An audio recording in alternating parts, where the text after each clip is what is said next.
আসসালামু আলাইকুম।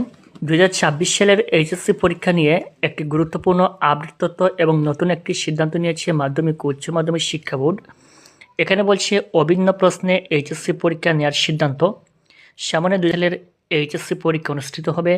তোমাদের এই পরীক্ষাটা অভিন্ন প্রশ্নে নেওয়ার সিদ্ধান্ত নিয়েছে মাধ্যমিক ও উচ্চ মাধ্যমিক শিক্ষা বোর্ড। বুধবার এইচএসসি পরীক্ষার নিরাপত্তা নিয়ে আয়োজিত সভায় প্রাথমিকভাবে এই সিদ্ধান্ত নেওয়া হয়েছে। সভায় উপস্থিত মন্ত্রণালয়ের এক কর্মকর্তা বিষয়টি নিশ্চিত করে দ্য ডেইলি ক্যাম্পাসকে বলেন, সবাই অভিন্ন প্রশ্নে পরীক্ষা নেওয়ার সিদ্ধান্ত হয়েছে। আসন্ন এইচএসসি পরীক্ষা অভিন্ন প্রশ্নে হবে, তবে এসএসসি পরীক্ষা ভিন্ন ভিন্ন প্রশ্নেই নেওয়া হবে। অর্থাৎ 2026 সালের যারা এইচএসসি পরীক্ষা দিবে, তোমাদের পরীক্ষাটা অভিন্ন প্রশ্নে, অর্থাৎ সারা বাংলাদেশে সকল শিক্ষা বোর্ডে একই প্রশ্নে পরীক্ষা নেওয়া হবে।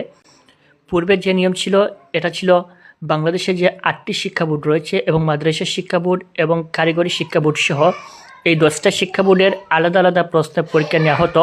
কিন্তু 2026 সাল থেকে যারা এইচএসসি পরীক্ষা দিবে, তোমাদের যে 8টা শিক্ষা বোর্ড রয়েছে, এই 8টা শিক্ষা বোর্ডের একই প্রশ্ন দ্বারা পরীক্ষা নেওয়া হবে। এখানে ভিন্ন ভিন্ন কোনো ধরনের প্রশ্ন তৈরি করা হবে না। একই প্রশ্নের মাধ্যমে সমস্ত বাংলাদেশে একই সাথে পরীক্ষা নেওয়া হবে এবং 2026 সালের এসএসসি পরীক্ষা পূর্বের যে নিয়ম ছিল সেই নিয়মে অনুষ্ঠিত হবে।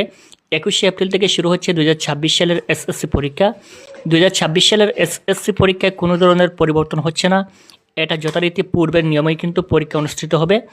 বর্তমানে কিন্তু তাদের প্রশ্নপত্র তৈরি করা হয়েছে এবং এই প্রশ্নপত্রেই পরীক্ষা নেওয়া হবে। পূর্বের নিয়মে সমস্ত শিক্ষা বোর্ডে আলাদা আলাদা প্রশ্নপত্রে পরীক্ষা নেওয়া হবে।